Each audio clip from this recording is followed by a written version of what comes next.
Hola. Hoy y todos los días nos despertamos con noticias que nos muestran desastres naturales y ecológicos, como los ha mencionado Ian, guerras, hambre, sequías. ¿Cómo podemos procesar esta información? El mundo nos está hablando continuamente y es imposible ignorarlo. El saber lo que otros están viviendo nos abre los ojos y amplía nuestra conciencia. Y esa conciencia y esa experiencia que nos permite identificarnos con los demás, también nos acerca a nuestra propia voz, donde nos podemos preguntar, ¿qué opino? ¿Cuál es mi responsabilidad? ¿Qué puedo hacer? Todos aquí nos hemos hecho las mismas preguntas. Y yo encontré que para mí el único lugar donde se encuentran esas respuestas es en mi trabajo, o sea, en la práctica del arte.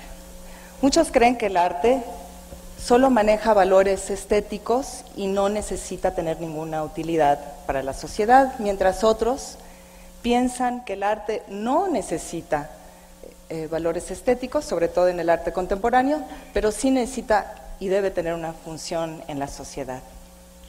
Yo siento que deben de ser las dos, pero ¿quién entiende? O sea, es más, ¿quién aquí siente que no entiende el arte contemporáneo? Levanten la mano.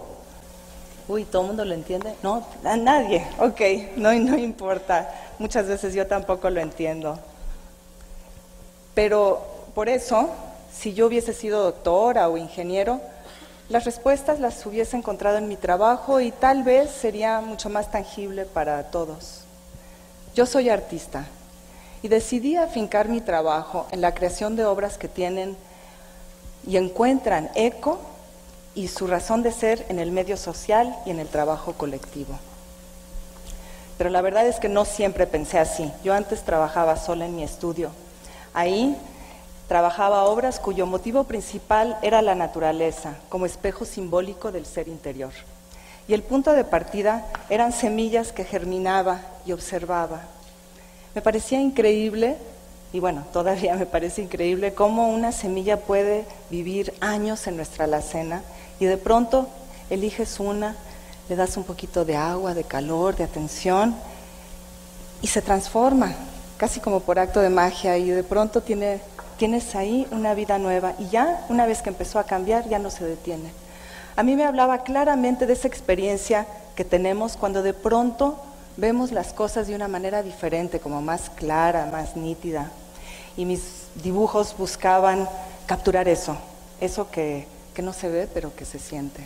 Estaba obsesionada con ello y esperaba que las semillas me dieran la fórmula mágica para aplicarla a mi trabajo y a mi vida. Uno de estos dibujos me llevaron a Venezuela. Interesada por la selva, le hablé a un investigador venezolano, que está sentado ahí, por cierto, para preguntarle a dónde ir.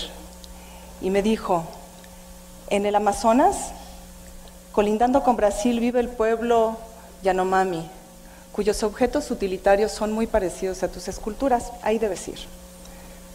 A los pocos días me encontraba viajando a 1500 kilómetros sur de Caracas. Yo soy flor de pavimento, muchos aquí seguramente también lo son. Y nunca se me ocurrió llevarme lo que hoy me parece obvio, llevar a una selva tropical, porque mi experiencia con la selva, bueno, con la naturaleza había sido casi exclusivamente con esas semillas en mi estudio que germinaban. Las había visto crecer, pero jamás me imaginé lo que sería vivir dentro de esa metáfora, esta metáfora. Mi amigo se dio cuenta o se apiadó de mí y me recomendó que me llevara repelente para mosquitos, pan y unas sopas para cualquier emergencia. Y gracias a su consejo, los mosquitos y el paludismo se quedaron con las ganas, pero la comida me duró solo un día. Había que compartirla con muchos y después de eso, puro caldo de piraña y una que otra lombriz fue lo que comí. En ese viaje, remontando ríos y pasando no poca pena y hambre, comenzó a producirse en mi interior como toda una revolución, como que una de esas semillas en mi interior estaba despertando. Yo creo que el shock de tanta naturaleza en su estado crudo, tanto monte, tanto verde, tanta humedad, tanto calor sofocante, fue lo que me sacudió, y tan poquita experiencia mía. Y sentí que la selva me habló y me dijo: para tú poder estar aquí en este lugar, me tienes que dar algo a cambio. Y no crean que me había comido un hongo raro junto con esas lombrices, ¿eh? Yo entendí que el mensaje era que el respeto y la reciprocidad son valores universales de carácter fundamental para alcanzar una vida plena y feliz. Y se me hacía lógico que como artista no podía solo inspirarme ante tanta naturaleza y tal mensaje, sino que tenía que actuar. Y en este estado de catarsis llegué a Majecoto Platanal. Es un poblado que se encuentra a las orillas del Alto Orinoco, de la etnia Yanomami. Majecoto ciertamente es un lugar remoto. Llegan pocas cosas de la ciudad, pero no está completamente aislada de la sociedad criolla.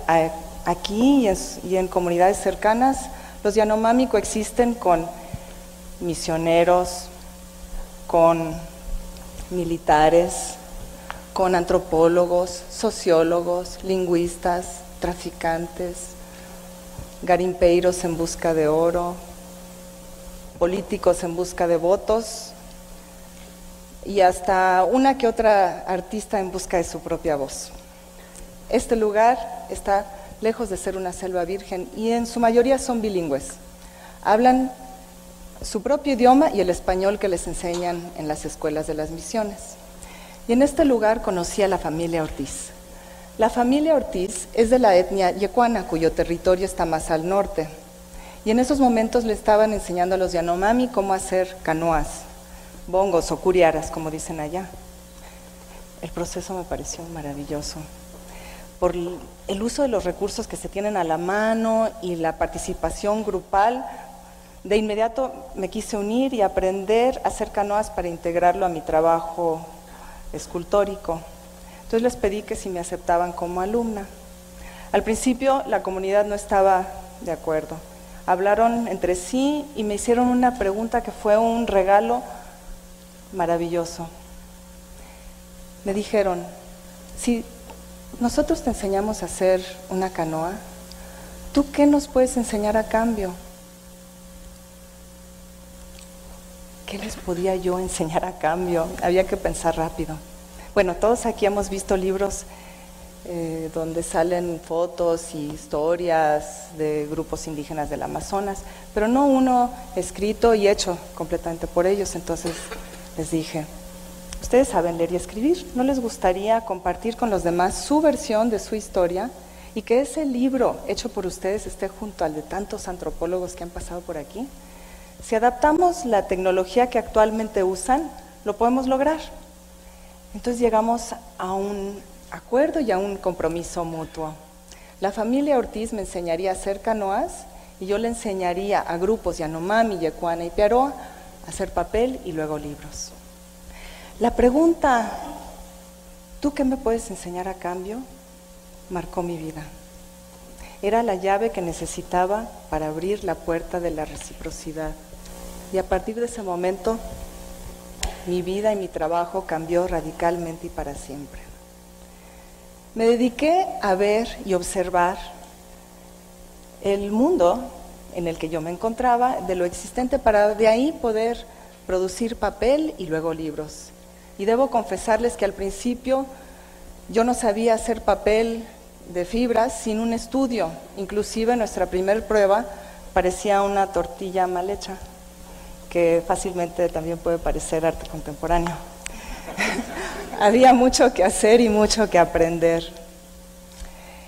Con el tiempo fuimos creando grupos de fabricantes de papel y en Majecoto Platanal, encabezado por Sheroanawe Hakihiwe, se le llamó Yanomami Owe Mamotima, que significa vimos, aprendimos y ahora lo hacemos solos.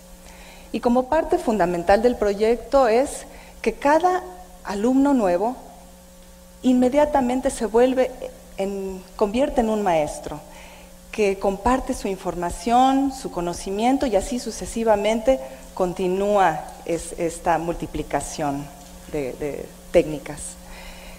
Al poco tiempo terminamos el primer libro hecho por el grupo de fabricantes de papel en Platanal, llamado Chapono. Este libro ganó un premio nacional y hoy forma parte de colecciones importantes y bibliotecas en todo el mundo. Podemos estar seguros que la voz y la perspectiva de los Yanomami coexiste con la de académicos, clásicos y letrados importantes, y que su visión particular y singular puede ser recibida por quien quiera escucharla. Algunos me preguntarán, ¿esto qué puede significarle a alguien que vive en la selva? Pues no solo es una fuente de ingresos para la comunidad, pero también el haberse movilizado junto con su chamán a plasmar en papel su propia historia en sus propias palabras, pudieron experimentar y ver que su perspectiva y voz tiene eco, así para poder también reforzar su propia cultura ante la cultura dominante. También Shero, el líder del proyecto, ha mostrado su trabajo en muchos países y ha impartido cursos. También pronto van a construir una escuela intercultural Yanomami como parte de un proyecto de intercambio entre arquitectos Yanomami y arquitectos de universidades. Esta misma pregunta, ¿tú qué me puedes enseñar a cambio?, ha llevado a replicar este mismo proyecto en la selva, la Candona de Chiapas, en Cotacachi, Ecuador, y en Trinidad y Tobago, donde cada uno continúa creciendo y sigue en su propio camino. El mismo esquema de intercambio de conocimientos también ha ayudado a jóvenes y adolescentes a encontrar su propia voz. En este patio lleno de niños practicando en zancos, voluntarios les proporcionan actividades que los pueden mantener activos y fuera de las calles donde su salud y seguridad siempre estaban en riesgo. Me acerqué y les pedí si me podían aceptar como artista voluntaria, y el reto era encontrar la manera que los jóvenes no abandonaran su práctica en zancos. Y me parecía que el canal natural sería que ligaran y conectaran su práctica con esta tradición ancestral africana. Así como en el proyecto de papel, por medio del arte y trabajando con lo que se tiene a la mano, fue posible lograrlo. Trabajamos en equipo y con materiales que nos encontrábamos y teníamos a la mano. Muchos eran recolectados de desechos de tiendas, no sé si se note, todo nos sirve. Al día de hoy han recibido varios premios, se han hecho documentales acerca del grupo, han sido invitados a participar en videos musicales y también se hizo un libro de fotografías muy bello.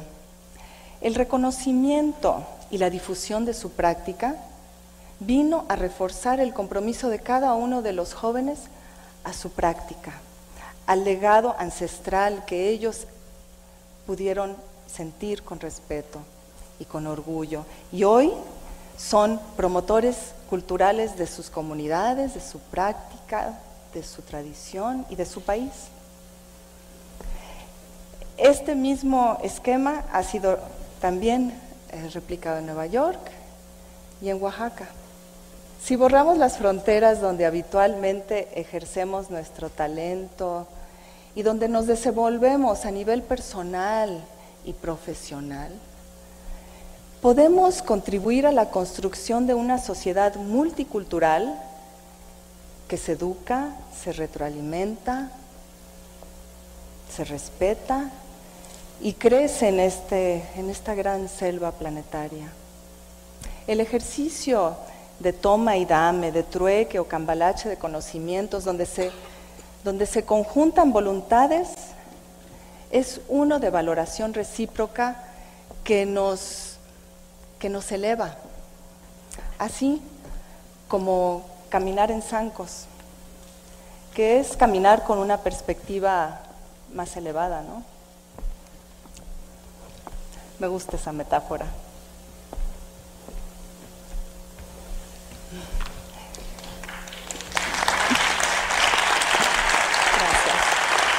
Gracias. Para los que les interese cómo me fue con la construcción de canoas, les puedo decir que además de que me llené las manos de ampollas y que me pidieron que dejara de hacerlo porque lo mío era hacer papel y no llenar la aldea de canoas chuecas, el impacto que ha tenido en mi vida, en mis manos y en mi obra es evidente. Estas acciones no se pueden realizar en la soledad del estudio, de la casa o de la oficina, porque desde ahí es más difícil escuchar lo que el mundo nos está diciendo y aún más difícil compartir con los demás lo que sabemos. Por eso, los invito al ejercicio de mirar a nuestro entorno con nuevos ojos, escuchar y aprender con el espíritu de compartir, un ejercicio de valoración recíproca. Aprendamos todos juntos, yo de ti y tú de mí. Así como las semillas que germinan, no termina. Suena utópico y poético, ¿verdad? Pues lo es, pero también es posible. Muchas gracias.